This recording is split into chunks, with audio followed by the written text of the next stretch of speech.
குறித்து பேச வேண்டும். Because what the Apostle John saw 2000 years ago, ஏனென்றால் 2000 ஆண்டுகளுக்கு முன்பு அப்போஸ்தலனாகிய யோவான் எதை கண்டாரோ is going to take place exactly on September 23rd, 2017.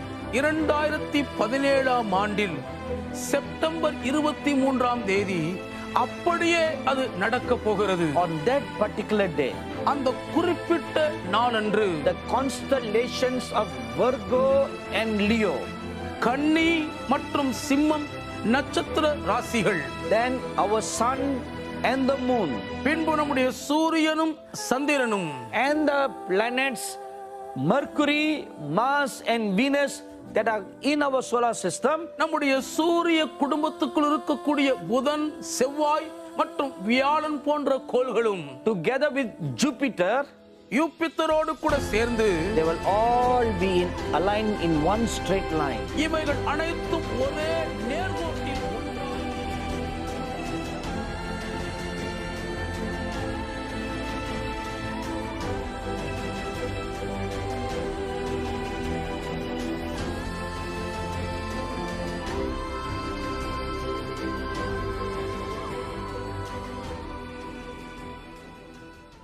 Besides all these signs, இந்த அடையாளங்கள் எல்லாவற்றையும் தவிர்த்து now the Bible prophesies about another great sign that will take place in the heavens. வானங்களிலே சம்பவிக்க போகிற ஒரு மகா பெரிய அடையாளத்தை குறித்து வேதம் முன்னுரைக்கிறது. I want you to turn your Bible to Revelation chapter 12 now. இப்பொழுது வெளிப்படுத்தல் 12ஆம் அதிகாரத்துக்கு நீங்கள் வேத புத்தகத்தை திருப்பிக் கொள்ளுங்கள். We are going to read verses 1 to 6.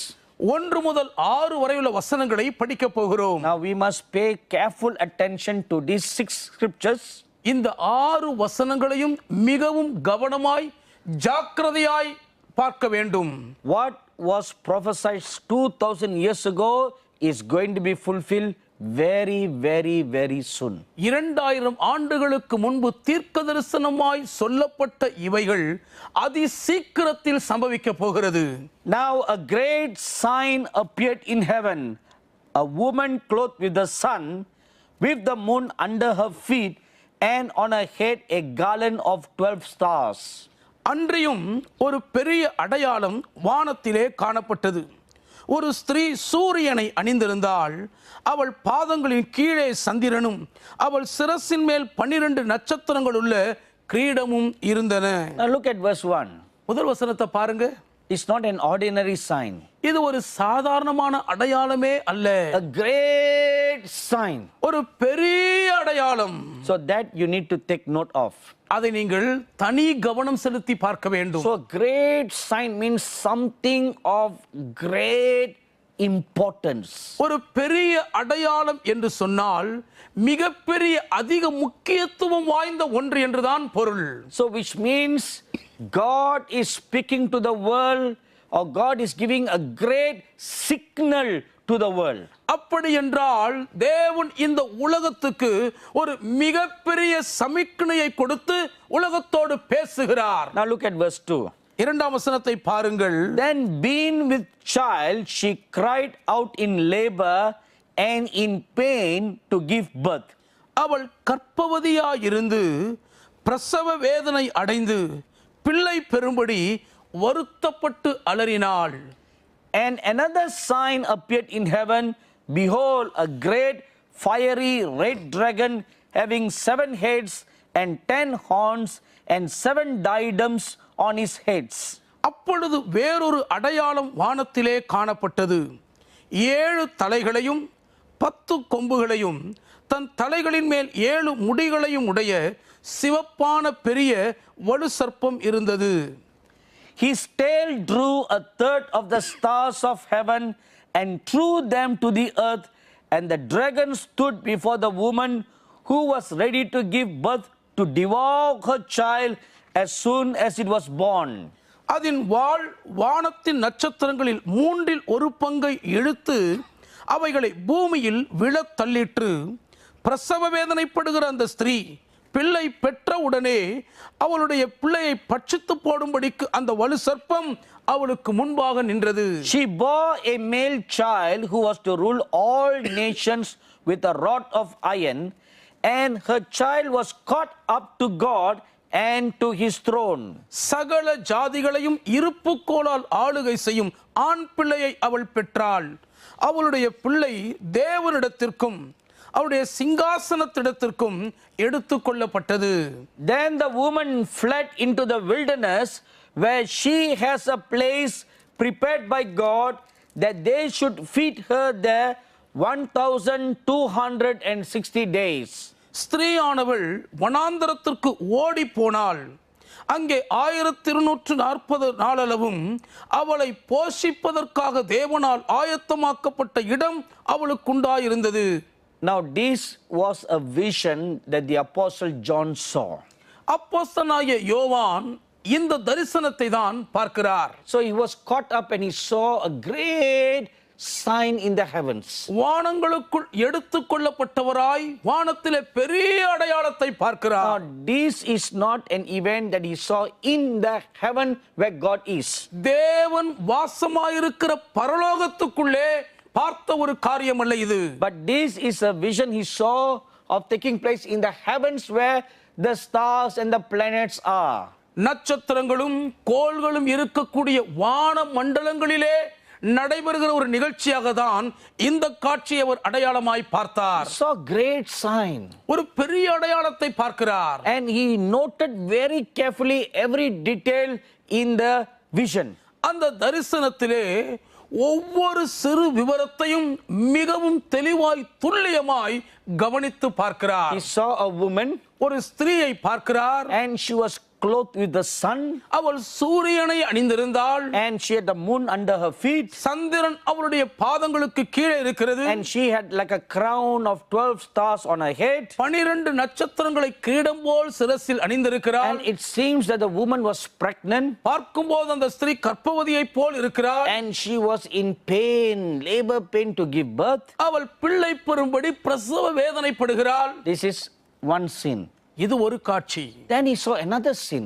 அடுத்தது மற்றும் ஒரு காட்சியை A பார்க்கிறார். great dragon that appeared in the sky, வானத்தில் தோன்றிய மிகப்பெரிய வலு சர்ப்பம். and it has 7 heads அதற்கு 7 தலைகள் and 10 horns, 10 கொம்புகள் இருக்கின்றன. and it had several crowns, 7 crowns on its head. 7 முடிகளையும் தன் சிரசின் மேல் வைத்திருக்கிறது. Then it used its tail to bring down a third of the stars from heaven down to earth. வானத்தின் நட்சத்திரங்களில் 1/3 பங்கை கீழே இழுத்து போடுவதற்கு தன் வாளால் பயன்படுத்துகிறது. No, this is something strange. இது ரொம்ப வினோதமான ஒரு காரியம் அல்லவா? In Revelation chapter 12 verse 8 you read வெளிப்படுத்தல் 12:8 என்ன படிக்கிறோம்? that there is a war in the heavens, வானத்திலே ஒரு யுத்தம் உண்டாயிற்று. and Michael and his angels fought against the devil and his angels. மீகாவேலும் அவனை சேர்ந்த தூதர்களும் பிசாசோடும் அவருடைய தூதர்களோடும் யுத்தம் பண்ணினார்கள். And the devil and his angels were cast down to the earth. பிசாசும் அவருடைய தூதர்களும் பூமியிலே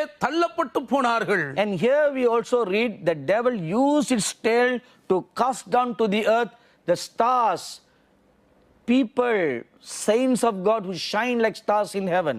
ஆனால் இந்த வசனத்திலே நட்சத்திரங்களைப் போல் வானத்தில் பிரகாசிக்கக்கூடிய தேவனுடைய பரிசுத்தவான்களில் 1/3 பங்கை கீழே விழத்தள்ள இந்த வலுசர்த்த வாளினால் அவளை இழுத்து போட்டதை பார்க்கிறோம். Then as John was looking at the woman, யோவான் அந்த ஸ்திரீயை பார்த்து கொண்டே இருக்கும்போது, remember she was pregnant, அவள் கர்ப்பவதி என்பதை நினைவில் கொள்ள வேண்டும். and she gave birth to a male child. அவள் ஒரு ஆண் பிள்ளையை பெறுகிறாள். And John looked at the male boy. அந்த ஆண் பிள்ளையை யோவான் உற்று பார்க்கிறார். He seemed to have a rod, a scepter of iron in his hand. பார்க்கும்போது அந்த ஆண் பிள்ளை தன் கையில் ஒரு இருப்பு கோல் வைத்திருப்பதை போல் இருக்கிறது. And looking at the scepter, he knows this is kingly authority. இருப்பு கோலை பார்த்த உடனே இது ராஜரீக அதிகாரம் உள்ளது என்பதை யோவான் அறிந்து கொண்டார். And that will rule over the nations. அது சகல ஜாதிகளையும் ஆளுகை செய்யக்கூடிய And as he அதிகாரம். was looking very closely at the child, இன்னும் அந்த பிள்ளையை நெருக்கமாய் உற்று நோக்கும் போது he was caught up to heaven, அந்த பிள்ளை அப்படியே வானத்திற்கு எடுத்துக்கொள்ளப்படுகிறது. caught up to God and to his throne. தேவனிடத்திற்கும் அவருடைய சிங்காசனத்திற்கும் எடுத்து செல்லப்பட்டது. Then he saw the woman. பின்பு ஸ்திரீயை மீண்டும் பார்க்கிறார். She fled for her life and for safety into the wilderness. அவள் உயிர் தப்பி பாதுகாக்கப்படும்படி வனாந்தரத்துக்குள் ஓடி போகிறாள். Now this was the great awesome vision that the apostle John saw. அப்போஸ்தலனாகிய யோவான் கண்ட ஒரு மகத்துவமான பயங்கரமான தரிசனம் இதுவாகும். Now why talk about this right now? இந்த நேரத்தில் ஏன் இதை குறித்து பேச வேண்டும்? Because what the apostle John saw 2000 years ago ஏனென்றால் 2000 ஆண்டுகளுக்கு முன்பு அப்போஸ்தலனாகிய யோவான் எதை கண்டாரோ is going to take place exactly on September 23rd, 2017. 2017 ஆண்டில் செப்டம்பர் 23ஆம் தேதி அப்படியே அது நடக்க போகிறது. On that particular day, அந்த குறிப்பிட்ட நாளன்று the constellations of Virgo and Leo, கன்னி மற்றும் சிம்மம் நட்சத்திர ராசிகள், then our sun and the moon, பின்பு நம்முடைய சூரியனும் சந்திரனும், and the planets Mercury, Mars and Venus that are in our solar system, நம்முடைய சூரிய குடும்பத்துக்குள் இருக்கக்கூடிய புதன், செவ்வாய் மற்றும் வியாழன் போன்ற கோள்களும் together with Jupiter, யூபித்தரோடு கூட சேர்ந்து they will all be aligned in one straight line. இவைகள் அனைத்தும் ஒரே நேர்கோட்டில் ஒன்றாய் இணையும். Now that signifies இது எதற்கு முக்கியத்துவம் வாய்ந்தது என்றால் something is going to take place together to all of them at the same time. ஒரே நேரத்தில் இவைகள் அனைத்திற்கும் ஒன்றாக ஏதோ நடக்க போகிறதை வகைப்படுத்தி அறிவிக்கிறது. And it also signifies அது எதற்கு அடையாளமாய் இருக்கிறது they என்றால் all standing in one straight line like an arrow pointing a message to earth. பூமிக்கு ஒரு செய்தியை சுட்டிக்காட்டக்கூடிய அளவுக்கு ஒரே நேர் கோட்டில் ஒரு அம்புக்குறியை போல் நிற்பதையும் காண்பிக்கிறது. Now let's look at them one by one and what it signifies. ஒவ்வொன்றாய் அது எதற்கு அடையாளமாய் இருக்கிறது என்பதை இப்பொழுது நாம் கவனிப்போம். The constellation Virgo is always in the shape of a woman. இந்த கன்னி ராசி எப்பொழுதுமே ஒரு பெண் வடிவத்தில் தான் இருக்கும். Now she appears to have a crown of 12 stars. பார்ப்பதற்கு 12 நட்சத்திரங்களை உடைய கிரீடத்தை தரித்திருப்பது போல் இருக்கிறாள். How will that be formed? அது எப்படி உருவாகும்? The constellation of Leo has 9 stars. சிம்மம் என்கிற நட்சத்திரத்துக்கு 9 நட்சத்திரங்கள் உண்டு. And it appears like a lion. அது சிங்கத்தை போல காட்சியளிக்கும். Together with the planets Mercury, Mars and Venus, it comes and stands above the head of the woman. புதன், வியாழன், செவ்வாய் கோள்களோடு இணைந்து அதுவும் சேர்ந்து அந்த ஸ்திரீயின் சிரசின் மேல் வந்து நிற்கும். So that is like 12 stars. ஆகவே அது 12 நட்சத்திரங்களை போல் இப்பொழுது வட்டமாய் நிற்கிறது. And the position of the moon is under the feet of the woman. சந்திரனுடைய நிலை அந்த ஸ்திரீயின் பாதங்களின் கீழ் இருக்கிறது. When this is taking place, இவைகள் சம்பவிக்கும் போது our sun will pass through that constellation. நம்முடைய சூரியன் அந்த நட்சத்திரத்து கூட்டமைப்பை கடந்து செல்லும். So that signifies the woman clothed with the sun. அந்த ஒரு காரியம் அந்த ஸ்திரீயானவள் சூரியனை அணிந்திருக்கிறதற்கு அடையாளமாகும். Next we read the woman gives birth. அடுத்தது அந்த ஸ்திரீ பிள்ளை பிரசவிக்கிறதை பார்க்கிறோம். Now during this time, இந்த நேரத்தின் போது the planet Jupiter will enter into the Virgo constellation in a place that appears like Virgo, the woman's womb. Jupiter கோள் அந்த கன்னிராசி ஒரு கற்பம் போல் இருக்கக்கூடிய அந்த பெண் வட்டத்துக்குள்ளே பிரவேசிக்கும். Now all this has been happening a few months ago. இவைகள் அனைத்தும் சில மாதங்களுக்கு முன்பு சம்பவித்துக் கொண்டே இருக்கின்ற காரியம்தான். In fact, to be exact, 8 months ago. சரியாய் சொல்ல வேண்டுமானால் துல்லியமாக 8 மாதத்துக்கு முன்பு நடந்தது. And Jupiter will remain in the womb of Virgo for 42 months. கன்னி ராசியின் கற்பத்துக்குள்ளே யூபித்தர் 42 மாதங்கள் உள்ளேயே தங்கியிருக்கும். And you know what is amazing about these 42 months? இந்த 42 மாதங்களை பற்றிய வியப்பூட்டும் சங்கதி என்ன தெரியுமா? That is the exact number of months a baby is in the womb of a woman. ஒரு குழந்தை ஒரு பெண்ணின் கற்பப்பைக்குள் சரியாக 42 மாதங்கள் தான் இருக்குமாம். Now let me give you another mind-boggling scientific detail. மனதையே அப்படியே வியப்புக்குள் ஆக்கக்கூடிய ஒரு அறிவியல் விவரத்தை உங்களுக்கு நான் இப்பொழுது சொல்லுகிறேன். Before Jupiter entered into the womb of Virgo, Jupiter கன்னிராசியின் கற்பத்துக்குள் பிரவேசிப்பதற்கு முன்பு NASA spotted a comet passing through from Leo into Virgo. சிம்ம ராசியில் இருந்து கன்னிராசிக்குள்ளே ஒரு வால் நட்சத்திரம் கடந்து போகிறதை நாசா கண்டுபிடித்தது. Now this comet's catalog number is C/2017E1. இந்த வால் நட்சத்திரத்துக்காக வகையறுக்கப்பட்ட இலக்கம் என்னவென்றால் சி கீழ் கோடு போட்டு 2017 E1. E1 என்பதாகும். Now this comet is called Borisov. இந்த வால் நட்சத்திரம் பாரிசோ என்று அழைக்கப்படுகிறது. Now you are going to be amazed when I tell you the nickname of this comet. இந்த வால் நட்சத்திரத்தின் புனைப்பெயரை நான் சொல்லும் பொழுது ஆச்சரியத்தில் ஆழ்ந்து விடுவீர்கள். It is called conception. அது கருத்தரித்தல் என்பதாகும். Oh my God, you may say. ஐயோ என் தேவனே என்று நீங்கள் தலையில் கை வைத்துக் கொள்ளலாம். How shocking. இது எவ்வளவு அதிர்ச்சியான தகவல். You know, this comet travels from the constellation Leo, a lion, into Virgo, the woman. இந்த வால் நட்சத்திரம் சிம்ம ராசியிலிருந்து அந்த நட்சத்திரம் கன்னிராசியின் கற்பப்பைக்குள் பயணிக்கிறது. It is like the sign of divine insemination. ஒரு தெய்வீக விந்தணு உள் புயிற்சி அடிப்பதற்கு போன்ற ஒரு அடையாளம். You know, this reminds me of what happened in Luke chapter 1. லூக்கா 1ஆம் அதிகாரத்தில் நடந்த சம்பவத்தை தான் இது எனக்கு ஞாபகப்படுத்துகிறது. When the angel Gabriel appeared before Mary, Gabriel தேவதூதன் மரியாளுக்கு முன்பாக தோன்றிய போது he told her, you will bear a son. நீ ஒரு குமாரனை பெறுவாய் என்று சொன்னார். And Mary was a virgin. மரியாள் ஒரு கன்னிகை பெண். Now this constellation Virgo is a virgin. பாருங்கள், இந்த நட்சத்திரம் கன்னி ராசியும் கூட ஒரு பெண் தான்.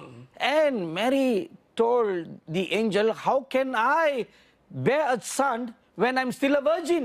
நான் கன்னி பெண்ணா இருக்கும் போதே எப்படி ஒரு குமாரனை பெற முடியும் என்று மரியாள் தூதனிடத்திலே வியப்போடு தெரிவிக்கிறார்கள். And the angel Gabriel told her, Gabriel தூதன் அவர்களுக்கு கொடுத்த பதில் என்ன? the power of the most high God will come upon you. உன்னதமானவருடைய பலம் உன்மேல் நிழலிடும். Now the most high God has a name. மகா உன்னதமானவருக்கு தேவனுக்கு ஒரு பெயர் இருக்கிறது. Lion of Judah. யூத ராஜ சிங்கம். Now Leo constellation is a lion. பாருங்கள், அந்த சிம்ம ராசி நட்சத்திரம் கூட ஒரு சிங்கம் தான். Just like the power of the most high God came upon Mary and she became pregnated, மகா உன்னதமான தேவனுடைய வல்லமை மரியாளின் மேல் இறங்கி வந்தவுடனே அவள் கர்ப்பவதியானது போலவே, in the same manner the comet conception moves from Leo into Virgo. அதே விதமாகத்தான் இந்த வால் நட்சத்திரம் சிம்ம ராசியில் இருந்து நேரடியாக கன்னி ராசிக்குள் போய் கருத்தரிக்கிறது. You know what is an amazing thing? இதிலே ஆச்சரியமூட்டும் காரியம் என்ன தெரியுமா? This is the only time that this comet has moved in our solar system. இதுதான் முதல் முறையாக இந்த ஒரு வால் நட்சத்திரம் நம்முடைய சூரிய குடும்பத்துக்குள் இடம்பெயர்ந்து வந்தது. My dearly beloved sons and daughters, எனக்கு மிகவும் பிரியமான அன்புக்குரிய மகன்மார்களே, மகள்மார்களே, God is speaking to us through the signs in the heavens. வானத்தில் தோன்றும் அடையாளங்கள் மூலம் தேவன் நம்மோடு பேசிக் கொண்டிருக்கிறார். You know, when I first heard about this, இதை குறித்து முதலாவது நான் கேள்விப்பட்ட உடனே a wonderful minister of God from the United Kingdom called Pastor Andy shared something like this at our conference in Israel. இஸ்ரவேலில் நடந்த தீர்க்கதரிசன மாநாட்டிலே இங்கிலாந்திலிருந்து வந்திருந்த அருமையான போதகர் ஆண்டி என்பவர்கள் இதை போன்ற ஒரு கருத்தை மாநாட்டில் பகிர்ந்து கொண்டார்கள். When I was sitting and listening to him, நான் உட்கார்ந்து அவர் பேச்சை கேட்டுக்கொண்டிருக்கும் போது he mentioned about Jupiter being in the womb of Virgo for 9 months. 9 மாதம் கன்னிராசியின் கர்ப்பத்துக்குள் யூபித்து தங்கியிருப்பதை குறித்து அவர்கள் குறிப்பிட்டார்கள். As I was listening, நான் அவரது பேச்சை கேட்டுக்கொண்டிருக்கையிலேயே the Holy Spirit inspired my mind with one thought. பரிசுத்த ஆவியானவர் என் மனதிலே ஒரு எண்ணத்தை ஏவுதலாக கொடுத்தார். Count back the time. நாட்களை, நேரத்தை பின்னோக்கி எண்ணிப்பார். So January to September is 9 months. ஜனவரி முதல் செப்டம்பர் வரை 9 மாதங்கள். So 9 months is 36 weeks. 9 மாதங்கள் என்றால் அது 36 வாரங்கள் தானே. But a full conception is 42 weeks. ஆனால் ஒரு முழு நிறை கற்பம் தரிப்பது என்பது 42 மாதங்கள். So which means it should begin from the middle of December. அப்படி என்றால் டிசம்பர் மாதத்தின் மத்தியில் இருந்து தான் அது ஆரம்பிக்க வேண்டும். When this realization hit me, இந்த ஒரு உணர்வு எனக்குள் பளிச்சிட்டதும் I began to fear and tremble. உள்ளுக்குள் பயந்து திடுக்கிட்டு நடுங்க தொடங்கினேன். Because exactly in the middle of December 2016, ஏனென்றால் டிசம்பர் மாதம் சரியாக 2016 ஆண்டின் டிசம்பர் மாதத்தின் மத்தியில் தான், as I was waiting on God one day, ஒரு நாள் நான் தேவனுக்கு முன்பாக காத்திருக்கும் போது I was caught up into the heavens.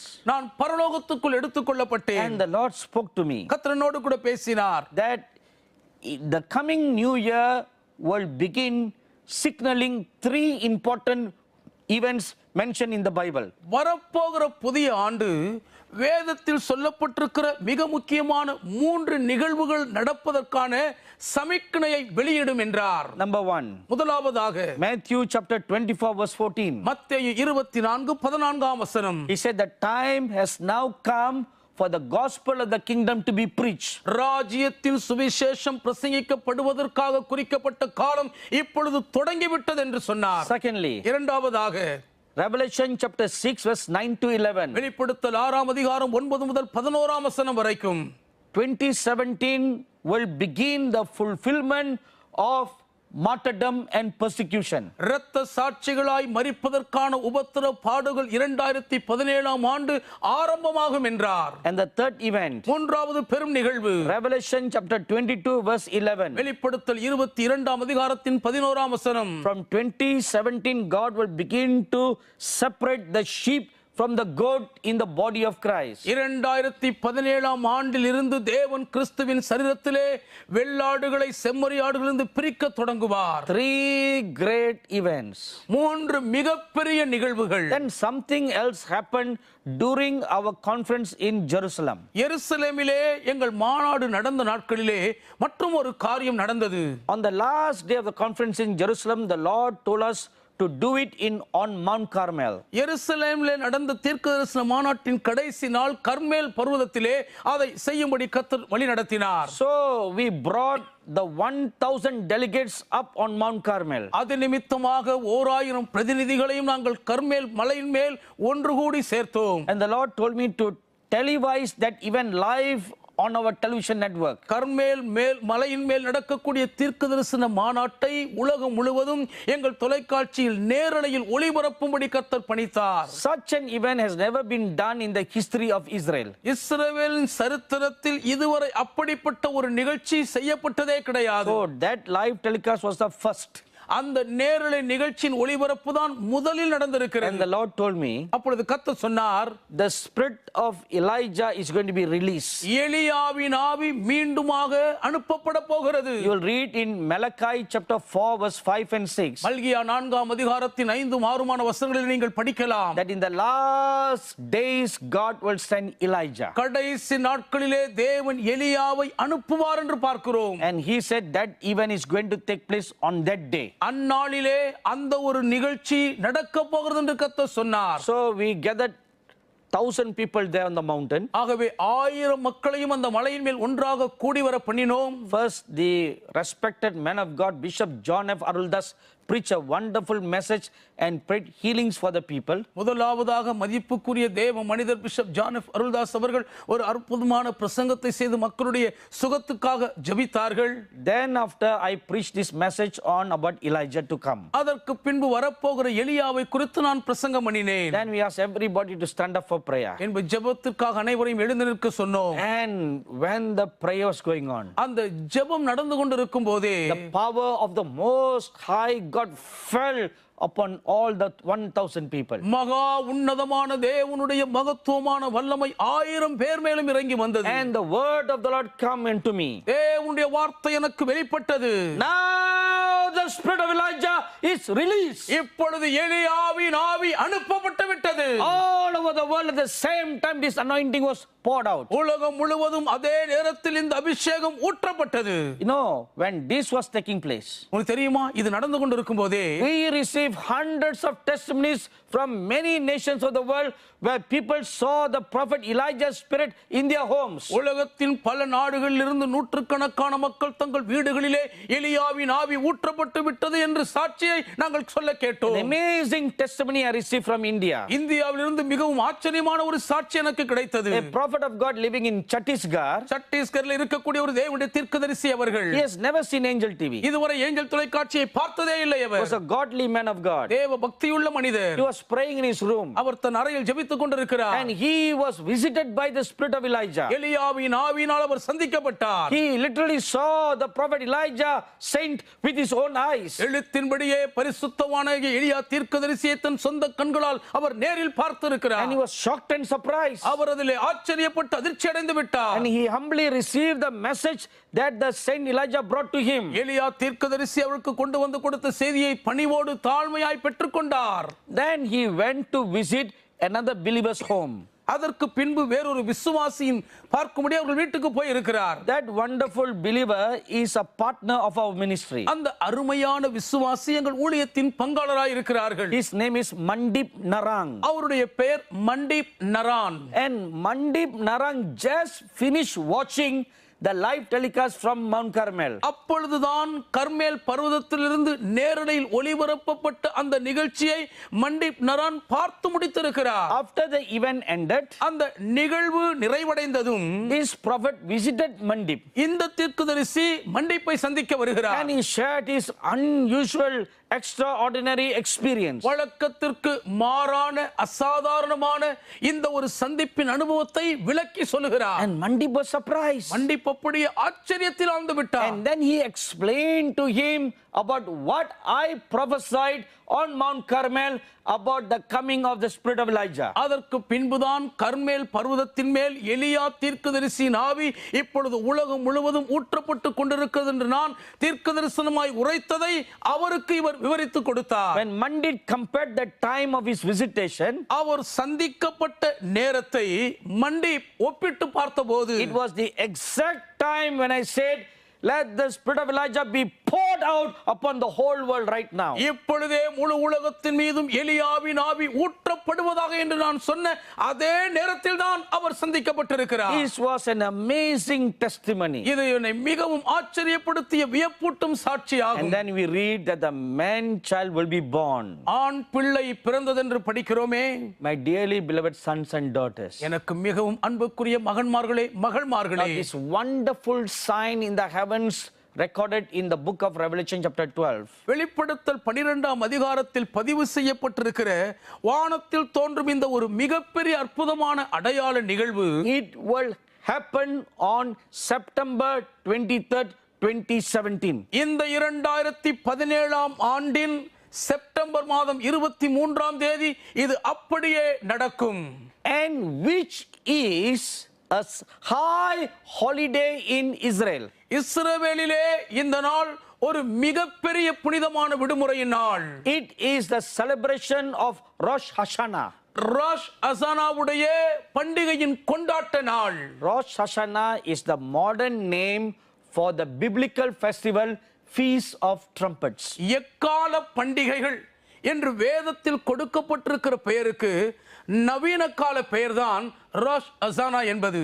Do you want to hear another shocking statement? மற்றுமோர் அதிர்ச்சியூட்டும் காரியத்தை கேட்க விரும்புகிறீர்களா? August 21 solar eclipse appeared only in the US. August 21ஆம் தேதி சூரிய கிரகணம் அமெரிக்க தேசத்தில் மட்டும்தான் தோன்றியது. This astronomical alignment of Virgo, Leo, Jupiter, Mars, Mercury, Venus, Earth, Sun and Moon வானத்தில் இருக்கக்கூடிய நட்சத்திர கூட்டமைப்புகளில் இந்த கன்னிராசி, சிம்மராசி, புதன், வியாழன், செவ்வாய் மற்றும் சூரியன், சந்திரன் அனைத்தும் ஒரே கோட்டில் ஒன்றாக கூடி வரப்போகிற நிகழ்வு it will only occur in Jerusalem. எருசலேமின் மேல் மட்டும்தான் இந்த நிகழ்வு நடக்கும். Such an astronomical alignment can only be seen over Jerusalem. இப்படிப்பட்ட வான நட்சத்திரங்களுடைய கூட்டமைப்பின் ஒன்று சேர்ந்த இசைவு எருசலேமில் மட்டும்தான் பார்க்கப்பட முடியும். Now, why is this event seen above Jerusalem? இந்த ஒரு வானத்தில் தோன்றும் பெரிய நிகழ்வு ஏன் எருசலேமில் மட்டும்தான் பார்க்க முடியும்? There is a holy scripture in the book of Isaiah that says ஏசாயா புத்தகத்தில் ஒரு பரிசுத்த வசனம் இப்படி சொல்லுகிறது, that the nation of Israel is for sign and a wonder. இஸ்ரவேல் தேசமே ஒரு அற்புதமாக அடையாளமாகத்தான் குறிக்கப்பட்டிருக்கிறதாம். So when the apostle John saw this amazing vision, மிகவும் வியப்பூட்டும் இந்த ஆச்சரியமான தரிசனத்தை அப்போஸ்தலனாகிய யோவான் பார்த்தபோது, and now God causing it to align over Jerusalem, இப்பொழுது தேவன் அதை அப்படியே எருசலேமின் மேல் நிகழத்தக்கதாக நிகழ்த்துவார் என்றால், is roaring from Zion, communicating a message to the whole world. சீயோனிலிருந்து முழங்கி கெர்ச்சித்து முழு உலகிற்கும் ஒரு செய்தியை தெரிவிக்கிறார். So with this alignment over Israel, இஸ்ரவேல் நாட்டின் மேல் இப்படி சூரிய நட்சத்திர குடும்பங்கள்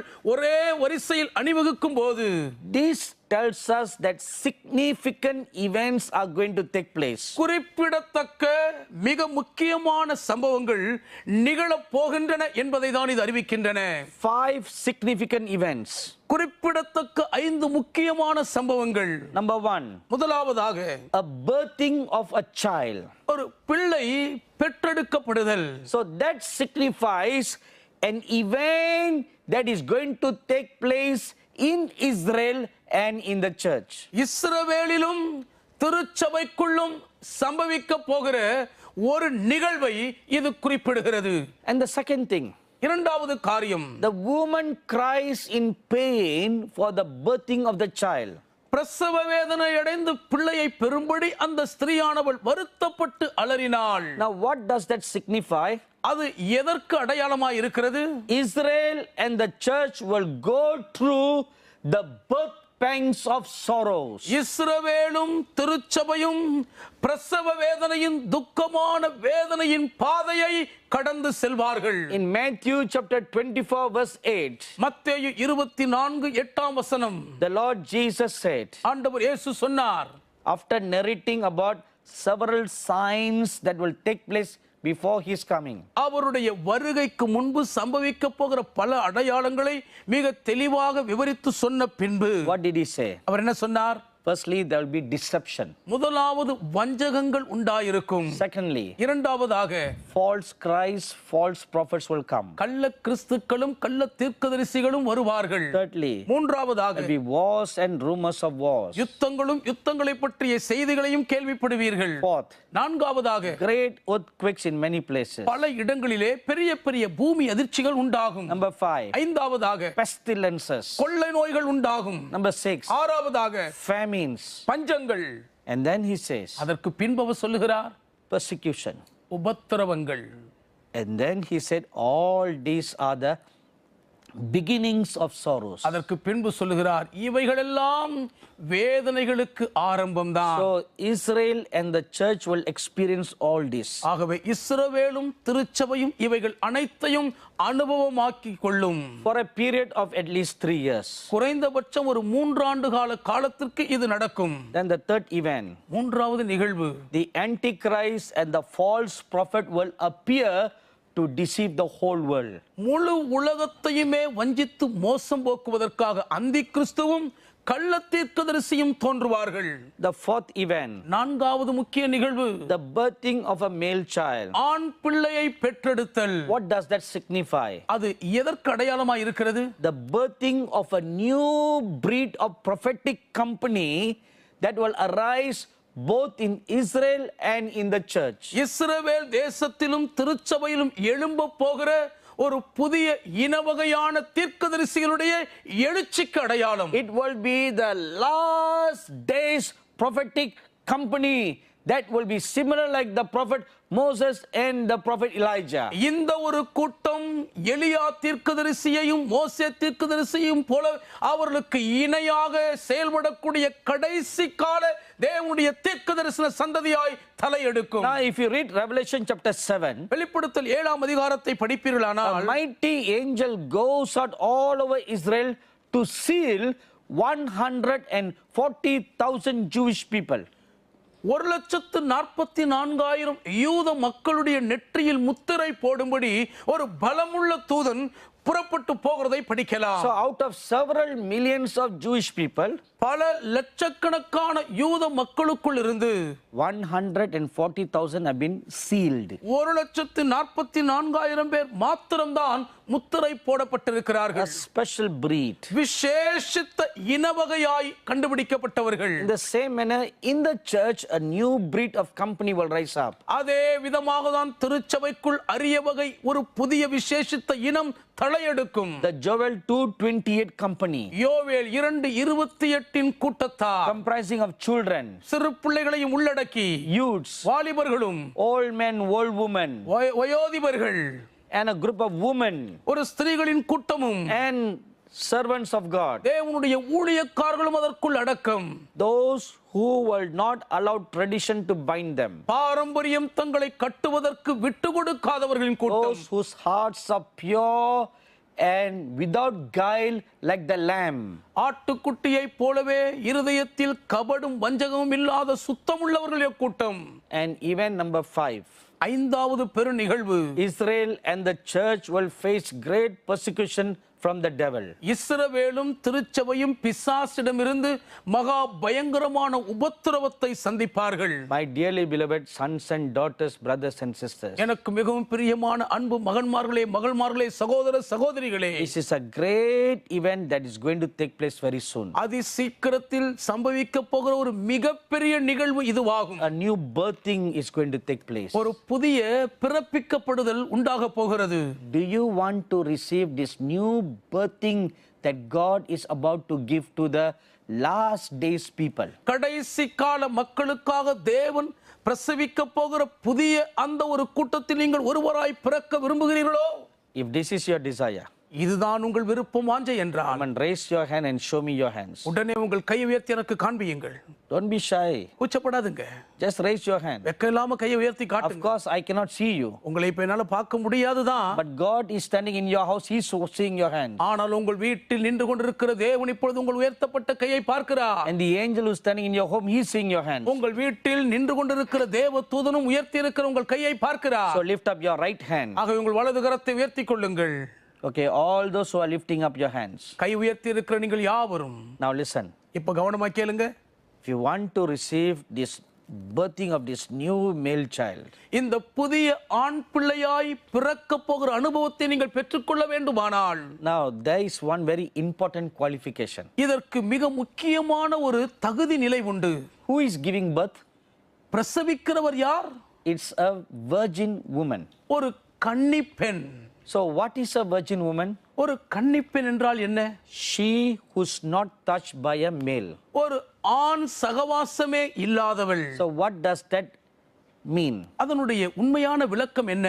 Your spirit and your soul must be pure like a virgin. உங்கள் ஆவியும் உங்கள் ஆத்துமாவும் ஒரு கன்னிப் பெண்ணைப் போல் பரிசுத்தமாய் இருக்க வேண்டும். Your spirit and your soul must be unspotted like a virgin. உங்களுடைய ஆவியும் ஆத்துமாவும் ஒரு கன்னிகையைப் போல் கரைபடாமல் இருக்க வேண்டும். Your spirit and your soul must not be corrupted like a virgin. உங்களுடைய ஆத்துமாவும் உங்களுடைய ஆவியும் ஒரு கன்னிகை போல எவ்விதத்திலும் பாழ்படாமல் இருக்க வேண்டும். My dearly beloved sons and daughters, எனக்கு அன்புக்குரிய மகன்மார்களே மகள்மார்களே, from today up to the 23rd, இன்று முதல் 23ஆம் தேதி வரைக்கும் there is approximately 1 month. ஏறக்குறைய சரியாக ஒரு மாதம் இருக்கிறது.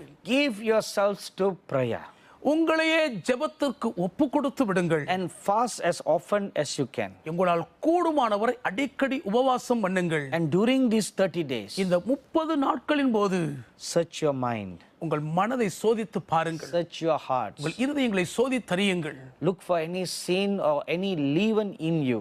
ஏதாயிலும் புளித்தமா பாவம் உள்ளே ஒட்டி மறைந்து கிடக்கிறதா என்று தேடி பாருங்கள். Secondly, search your hearts and search your minds if there is any disobedience in you towards the things of God. தேவனுக்கடுத்த காரியங்களில் ஏதாகிலும் கீழ்ப்படிதல் உங்களுக்குள் இருக்கிறதோ என்று உங்கள் இருதயங்களையும் உங்கள் சிந்தையையும் நன்றாய் சோதித்து பாருங்கள். That disobedience is corruption. அந்த கீழ்ப்படியாமை கரைப்படுத்தப்பட்ட பாவம். Thirdly, மூன்றாவதாக, search your heart and search your minds to see if you really love the Lord your God with all your heart, with all your soul and with all your mind. உங்கள் தேவனாகிய கர்த்தரிடத்தில் உண்மையாகவே உங்களுடைய முழு இருதயத்தோடும் உங்கள் முழு ஆத்மாவோடும் உங்கள் முழு சிந்தையோடும் நீங்கள் அன்பு கூறுகிறீர்களா என்று அறிந்து கொள்ளும்படி உங்கள் இருதயத்தையும் மனதையும் நன்றாய் தேடி ஆராய்ந்து பாருங்கள். And fourthly, நான்காவதாக, put your house in order. உங்கள் வீட்டு காரியத்தை ஒழுங்குபடுத்துங்கள். Put your house in order. உங்கள் வீட்டை சீர்படுத்துங்கள். Look at your church. உங்கள் சபையை பாருங்கள். Look at your ministry. உங்கள் ஊழியத்தை பாருங்கள். Is it in the order that God has commanded it to be? எப்படி இருக்க வேண்டும் என்று தேவன் கட்டளை கொடுத்து வகுத்து கொடுத்தபடியே இருக்கிறதா? Analyze. ஆராய்ந்து பாருங்கள். Retrospect sincerely. உண்மையாய் உங்கள் உள்ளிந்திரியங்களை சோதித்தறியுங்கள். Come before the Almighty God. சர்வ வல்லமையுள்ள தேவனுக்கு முன்பாக கடந்து வாருங்கள். Make your heart and mind naked before Him. அவருக்கு முன்பாக உங்கள் இருதயத்தையும் மனதையும் திறந்து நிர்வாணமாக்குங்கள். Ask Him to check you and judge you. உங்களுக்குள்ளே சோதித்து பார்த்து உங்களை நியாயம் தீர்க்க இடத்தில் கேட்டுக்கொள்ளுங்கள். Do this every day. தினந்தோறும் தவறாமல் இதை செய்யுங்கள். And when on the day it comes, அந்த குறிப்பிட்ட நாள் வரும்போது, when you are ready like a virgin, ஒரு கன்னிகையைப் போல் நீங்கள் முழு தகுதியோடு இருக்கையில், then the power of the Most High God, அப்பொழுது மகா உன்னதமான தேவனுடைய பலம், the Lion of Judah, யூதாவின் Rajasingham, Leo, will come upon you. அந்த சிம்மம் உங்களுக்குள்ளே வருவார். Hallelujah. Hallelujah. Come upon you. அவர் உங்கள் மேல் வருவார். Oh, I forgot to tell you one very important matter. ஒரு மிக முக்கியமான காரியத்தை உங்களுக்கு சொல்ல மறந்துவிட்டேன். I told you earlier that the woman gives birth. அந்த ஸ்திரீ பிரசவிக்கிறாள் என்று ஆரம்பத்தில் சொன்னேன் அல்லவா? And the planet Jupiter enters into Virgo in an area what appears like a womb. Jupiter கோள் அந்த கன்னிராசிக்குள்ளாக கற்பப்பை போல் தோன்றக்கூடிய ஒரு பகுதிக்குள் தான் பிரவேசிக்கிறார். And it will remain there for 42 months. 42 மாதங்கள் அந்த கற்பப்பைக்குள்ளே யூபித்தர் தங்கி இருக்கும். That I explained to you. அதை உங்களுக்கு நான் விளக்கி But I சொல்லிவிட்டேன். missed one important point. ஒரு முக்கிய குறிப்பை சொல்ல தவறிவிட்டேன். And I thank the Holy Spirit for reminding me right now. இப்பொழுதும் அதை எனக்கு நினைவுபடுத்திய பரிசுத்த ஆவியானவருக்கு நன்றி சொல்கிறேன். And exactly on September 23rd, சரியாய் செப்டம்பர் 23ஆம் தேதி அன்று Jupiter will come out of Virgo through what looks like her loins. பாருங்கள், யூபித்தர் அந்த கன்னிராசிக்குள் இருந்து அவளுடைய தொடையிலிருந்து வெளிவருவது போல் வெளிவரும். Just like how a woman will give birth through her loins, ஒரு ஸ்திரீயானவள் எப்படி தன்னுடைய தொடை சந்திலிருந்து பிரசவிப்பாளோ, Jupiter will come out of the constellation Virgo. அதே போல் நட்சத்திர கூட்டமைப்புக்குள் இருக்கும் கன்னிராசியில் இருந்து ஜூபிட்டர் அவளுடைய அறையிலிருந்து வெளிப்படுவாள். So that sign in the heavens வானத்தில் தோன்றும் அந்த அடையாளம் signals a new birthing. ஒரு புதிய பிறப்பை சமிக்ஞை செய்கிறது. A new company of prophetic writers will be born that day. அந்நாளிலே தீர்க்கதரிசன எழுத்தாளர்களின் ஒரு புதிய சேனை பிறக்கும். They will write prophetic messages, prophetic books of inspired by God. தேவனால் ஏவப்படுகிற தீர்க்கதரிசன வார்த்தைகளை, தீர்க்கதரிசன செய்திகளை அவர்கள் எழுதுவார்கள். God will give you wonderful messages. அற்புதமான செய்திகளை தேவன் உங்களுக்கு He will கொடுப்பார். speak to you through dreams and visions. சொப்பனங்கள், தரிசனங்கள் மூலம் தேவன் உங்களோடு கூட பேசுவார். Perhaps you may have read or heard of this great man of God called Rick Joyner. Rick Joyner என்ற ஒரு மாபெரும் தேவ மனிதரை குறித்து நீங்கள் கேள்விப்பட்டிருக்கலாம். அவரது புத்தகங்களை படித்திருக்க கூடும். He has written some very wonderful books. மிகவும் அருமையான சில புத்தகங்களை அவர்கள் எழுதியிருக்கிறார்கள். For example, The Final Quest. உதாரணத்திற்கு இறுதி வேட்கை என்பது It consists of 3 volumes. 3 தொகுதிகள் உள்ளடங்கியது. And then another book that he wrote called The Path. அடுத்ததாக பாதை என்ற புத்தகத்தை எழுதியிருக்கிறார்கள். And then he wrote another book called The Harvest. அடுத்தது அறுவடை என்ற புத்தகமும் எழுதியிருக்கிறார்கள். All these books he wrote as a result of prophetic visions and encounters that he had. அவர்கள் அடைந்த தீர்க்கதரிசன சந்திப்புகள், பெற்றுக்கொண்ட தீர்க்கதரிசன சொப்பனங்களுடைய விளைவாகத்தான் இந்த புத்தகங்கள் எல்லாம் தொகுக்கப்பட்டு வெளிவந்திருக்கின்றன. A new anointing of prophetic writing of such caliber will be poured out. தீர்க்கதரிசனமாய் எழுதுவதற்குரிய ஒரு புதிய அபிஷேகம், அப்படிப்பட்ட பேராற்றலின் நிறைவோடு உங்கள் மேல் ஊற்றப்படும். I see right now இப்பொழுதும் நான் பார்க்கிறேன் a anointing like liquid oil, that is golden oil. அபிஷேக தைலம் போன்ற ஒரு தங்க எண்ணெய். It will be poured on you on that day.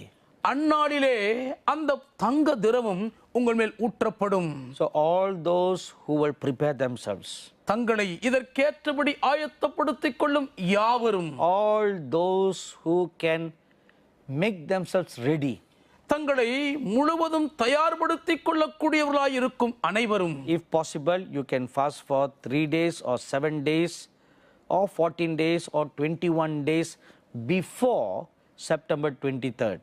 September மாதம் 23ஆம் தேதிக்கு முன்பாக கூடுமானால் 3 நாட்கள், 7 நாட்கள், 14 நாட்கள், 21 நாட்கள் என்று உபவாசம் எடுங்கள்.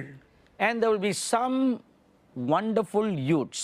சில அருமையான வாலிபர்கள் இருக்கிறீர்கள். You will be knighted by the Lord Jesus. கர்த்தராகிய இயேசு கிறிஸ்து உங்களை தம்முடைய சேனை வீரனாய் அன்றைக்கு அபிஷேகிப்பார். You know, the knighthood is something like what the Queen in England does to some very important people.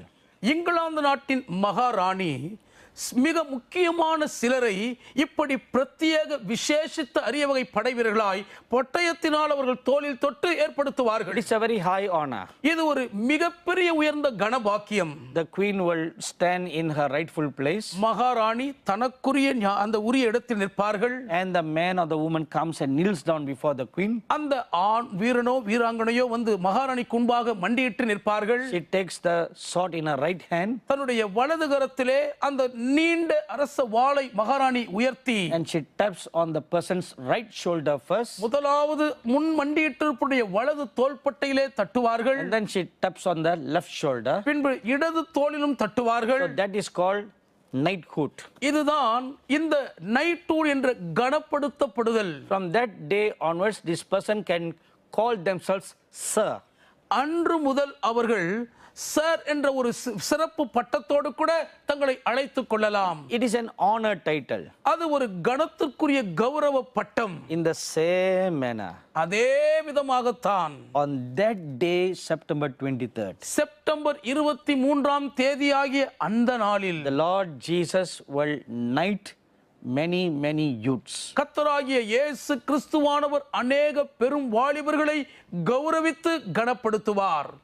Not just that, knighting is not for just for honor, but setting apart for his army. ஒரு கணத்துக்காக கௌரவப்படுத்தப்படுவதற்காக அல்ல, தம்முடைய சேனைக்கென்று விசேஷ விதமாய் உங்களை தனித்து பிரித்தெடுக்கும் அனுபவம் அது. I am telling you all those things that the Holy Spirit is showing me in visions right now. இப்பொழுது பரிசுத்த ஆவியானவர் எனக்கு தரிசனத்தில் காண்பிக்கிறவைகளை தான் நான் உங்களோடு பேசிக் கொண்டிருக்கிறேன். And the little children are not excluded. சிறு பிள்ளைகளும் இதற்கு விதிவிலக்கல்ல. And the Lord will blow into them a new breath. ஒரு புதிய சுவாச காற்றையே கர்த்தர் புதிய பிள்ளைகளுக்குள் ஊதுவார். In Luke chapter 24 you will read. லூக்கா 24ஆம் அதிகாரத்தில் படிக்கலாம். And even in John chapter 20 you will read. யோவான் 20லும் அதை குறித்து படிக்கலாம். That the Lord breathed into his disciples the Holy Spirit. கர்த்தராகிய இயேசு கிறிஸ்து தம்முடைய சீஷர்கள் மேல் பரிசுத்த ஆவியானவரை ஊதினார். In the same manner, அதே விதமாகத்தான் blow a new breath of his prophetic breath into the little children. அது போலவே கர்த்தர் தம்முடைய தீர்க்கதரிசன சுவாச காற்றை புதிதான விதத்தில் சிறு பிள்ளைகளுக்குள் ஊதுவார். That will cause them to prophesy. அது சிறு பிள்ளைகளை தீர்க்கதரிசனம் சொல்ல வைக்கும். Oh, wonderful Lord Jesus. அற்புதமான ஆண்டவர் இயேசு. Come on, let's everybody stand up to your feet right now. எல்லாரும் இப்பொழுதும் எழுந்து நிற்போமா? Come on, lift up your holy hands. வாருங்கள், உங்கள் பரிசுத்த கரங்களை உயர்த்திக் கொள்ளுங்கள். Now, magnify the name of the living God right now. இப்போதும் ஜீவனுள்ள தேவனுடைய திருநாமத்தை வாழ்த்தி போற்றுங்கள்.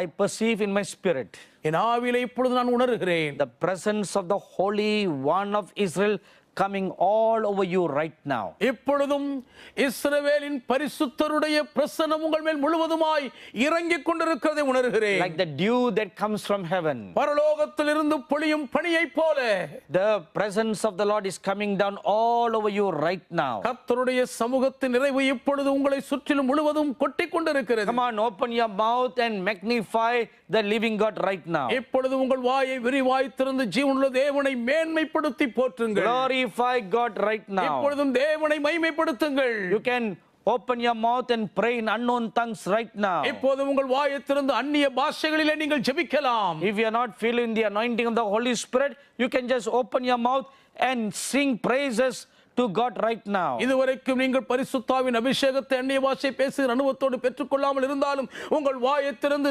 தேவனை நீங்கள் துதித்து பாடலாம். I see the Lord Jesus Christ standing in your homes right now. இப்பொழுதும் கர்த்தராகிய இயேசு கிறிஸ்துவானவர் உங்கள் வீடுகளில் நிற்பதை நான் பார்க்கிறேன். He is wearing a light gold colored robe. அவர் ஒரு இள பொன்னிறமான அங்கியை அணிந்திருக்கிறார். If all those who are not feeling the Holy Spirit, பரிசுத்த ஆவியினால் இன்னும் நிரப்பப்படாத யாவரும், every young and old, வாலிபரும் வயோதிபரும், if you want the baptism of the Holy Spirit, பரிசுத்த ஆவியுடைய அபிஷேகம் உங்களுக்கு தேவை என்றால் now open your mouth and ask. விரும்புகிறவர்கள் வாய் திறந்து கேளுங்கள். The Lord Jesus will now fill you with the Holy Spirit, evidence with speaking in unknown tongues right now. இப்பொழுதே கர்த்தராகிய இயேசு கிறிஸ்துவானவர் அந்நிய பாஷை பேசுகிற அனுபவத்தோடு நீங்கள் அபிஷேகத்தை பெற்றுக்கொள்ளும்படி பரிசுத்த ஆவியினால் உங்களை நிரப்புகிறார். Thank you, wonderful Lord Jesus. அற்புதமான ஆண்டவர் இயேசுவுக்கு நன்றி அப்பா. Come on, open your mouth and praise and magnify God. உங்கள் வாயை விரிவாய் திறந்து தேவனை துதித்து மகிமைப்படுத்துங்கள். Give glory to God. தேவனுக்கு மகிமை செலுத்துங்கள். Magnify his holy அவருடைய name. பரிசுத்த நாமத்தை மாட்சிமைப்படுத்துங்கள். Thank you, wonderful Lord Jesus. அதிசயமான ஆண்டவர் இயேசுவே உமக்கு நன்றி.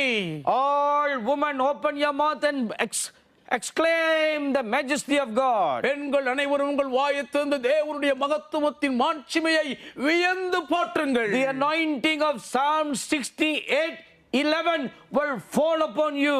68ஆம் சங்கீதத்தின் 11ஆம் வசனத்தின் அபிஷேகம் இப்பொழுது உங்கள் மேல் ஊற்றப்படும். The anointing of Miriam will come upon you. மீரியாமின் அபிஷேகம் இப்பொழுது உங்கள் மேல் இறங்கி வரும். The anointing of Deborah will come upon you. தேபோராளின் அபிஷேகம் உங்கள் மேல் இறங்கி வரும். The anointing of Anna will come upon you. அன்னாளின் அபிஷேகம் இப்பொழுது உங்கள் மேல் பொழியும். Come on, lift up your holy hands. உங்கள் பரிசுத்த கரங்களை உயர்த்திக் கொள்ளுங்கள். My dear little young daughters, என் அன்பு குட்டி செல்ல மகள்மார்களே, youthful daughters, வாலிப பெண்களே, lift up your hands. உங்கள் கைகளை உயர்த்திக் கொள்ளுங்கள். Lift up your mouth உங்கள் வாயை விரிவாய் திறங்கள். and give glory to God right now. இப்பொழுதும் தேவனுக்கு மகிமை செலுத்துங்கள். The Lord is going to put his forefinger on your tongue and anoint you right now. கர்த்தர் இப்பொழுதும் தம்முடைய 4 விரல்களை உங்களுடைய நுனி forefinger. கர்த்தர் தம்முடைய Forefinger. கர்த்தர் தம்முடைய சுட்டு விரலை உங்கள் நாவில் வைத்து இப்பொழுது உங்களை அபிஷேகிப்பார். He will touch your tongue with his forefinger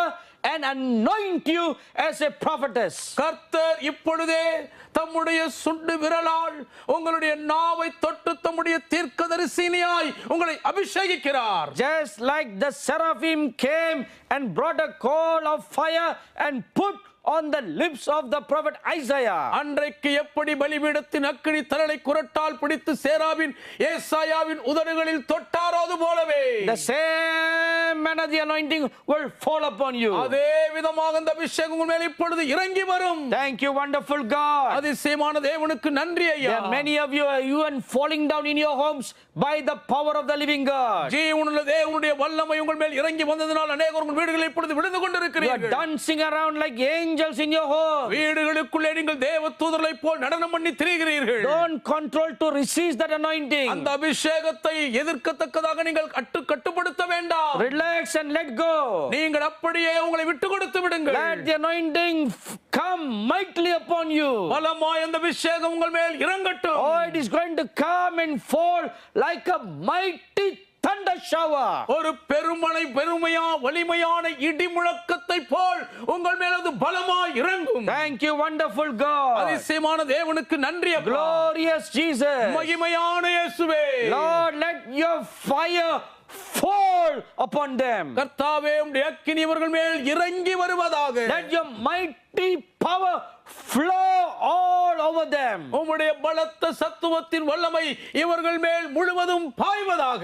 I pray the great wings of an eagle will come upon them. கழுகின் பெரும் செட்டைகள் இப்பொழுது இவர்கள் மேல் வந்து பொருத்தப்படும்படி ஜெபிக்கிறேன். There are some youths praying right now very fervently from the nation of Sri Lanka.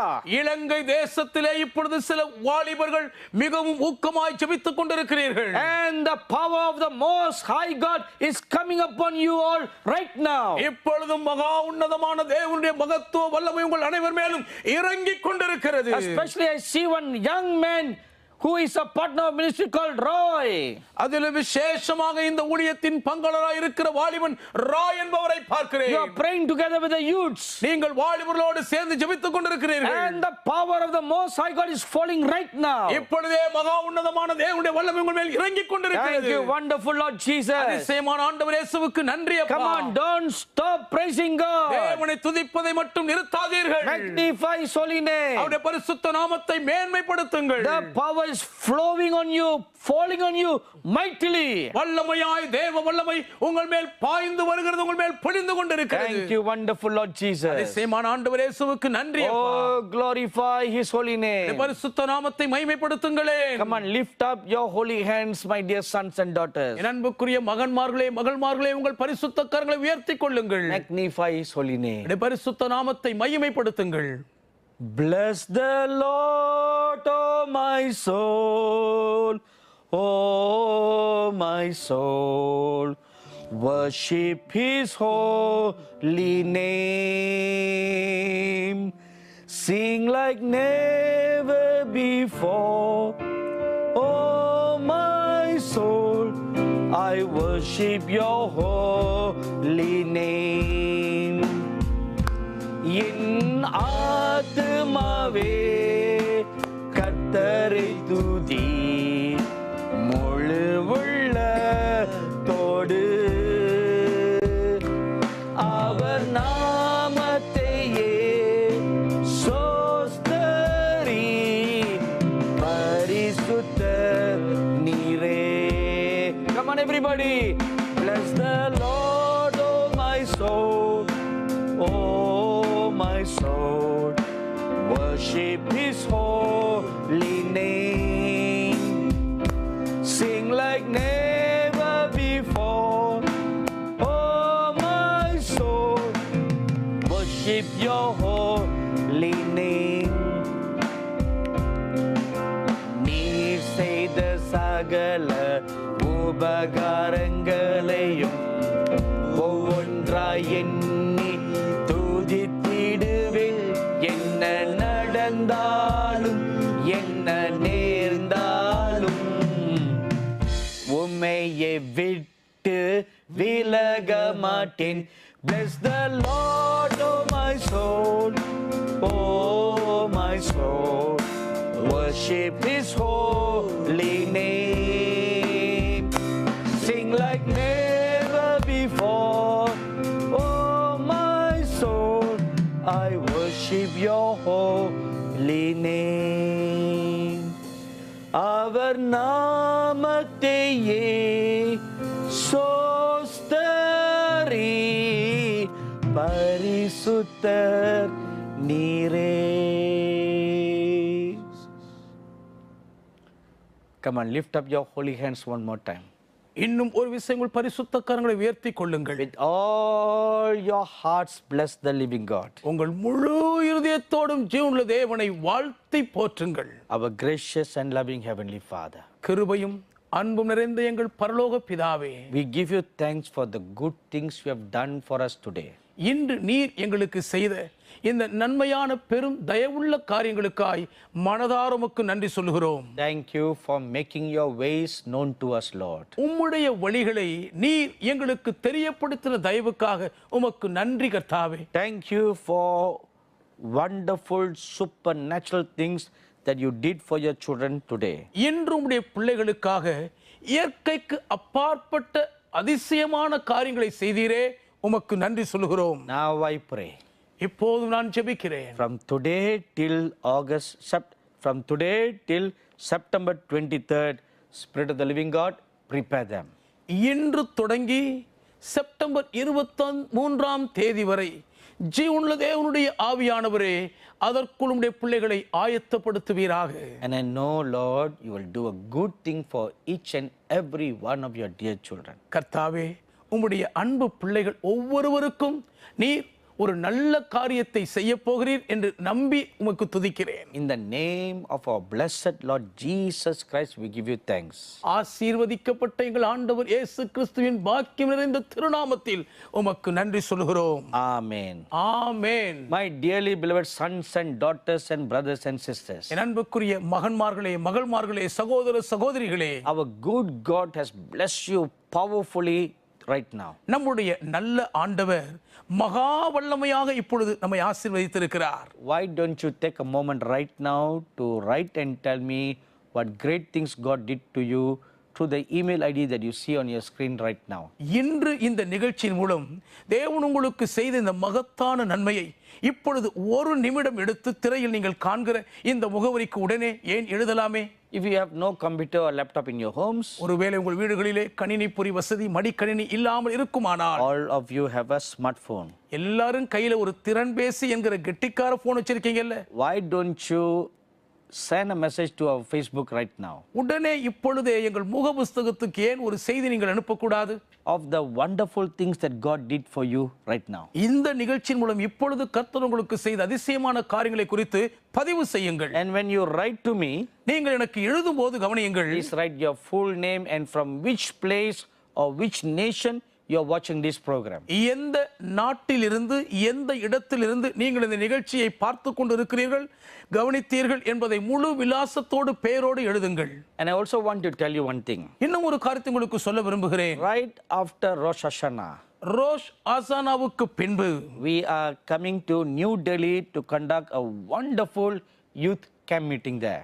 மிகவும் ஒரு அற்புதமான வாலிபர் முகாம் கூட்டத்தை நடத்தும்படி புது டெல்லிக்கு வருகிறோம். This was a command the Lord Jesus gave me to go and prepare the youths in North India. வட இந்தியாவில் இருக்கிற வாலிபர்களை போய் தயார்படுத்தும்படி கர்த்தர் இயேசு எனக்கு இந்த கட்டளை கொடுத்திருக்கிறார். So all the Hindi speaking youths come to that camp meeting. ஆகவே இந்தி மொழி பேசுகிற வாலிபர்கள் அனைவரும் அந்த வாலிபர் முகாமுக்கு வாருங்கள். All the Tamil youths in Delhi and the surrounding areas come to the meeting. Delhi மற்றும் சுற்றுப்புற பகுதியில் இருக்கக்கூடிய தமிழ் இளைஞர்கள் யாவரும் நீங்கள் அந்த கூட்டத்திற்கு வரலாம். And all the Nepali speaking youths, you are also welcome.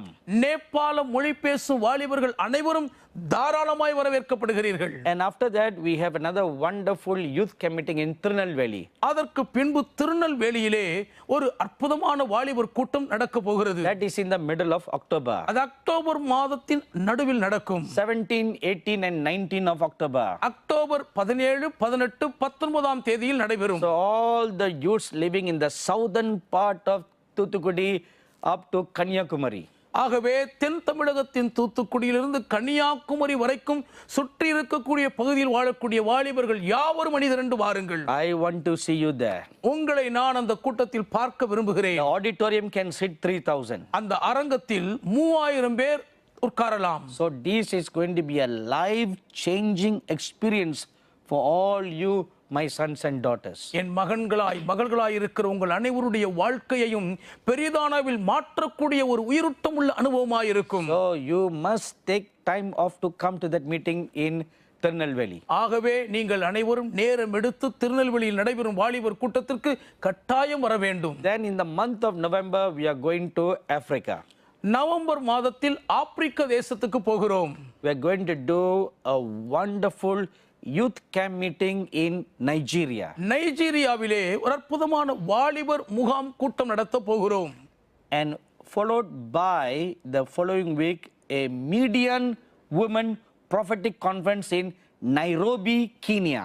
அதை தொடர்ந்து அதற்கு அடுத்த வாரத்தில் கென்யா நாட்டின் நைரோபியிலே மீதியான் பெண்கள் தீர்க்கதரிசன மாநாடும் நடைபெறும். So all these wonderful events are going to take place after August 23rd. September September 23rd. September 23ஆம் தேதிக்கு பின்பு இந்த பிரமாதமான அற்புத கூட்டங்கள் எல்லாம் நடைபெற இருக்கின்றன. So all you saints in Delhi, Tirunelveli, Nigeria and Kenya are going to be great recipients of a new powerful anointing after September 23rd. ஆகவே டெல்லியில் இருக்கக்கூடிய திருநெல்வேலி வாழ் மற்றும் நைஜீரியா, கென்யாவில் இருக்கக்கூடிய பரிசுத்தவான்கள் அனைவரும் செப்டம்பர் 23ஆம் தேதிக்கு பின்பாக ஊற்றப்பட போகிற தேவனுடைய மகத்துவமான வல்லமை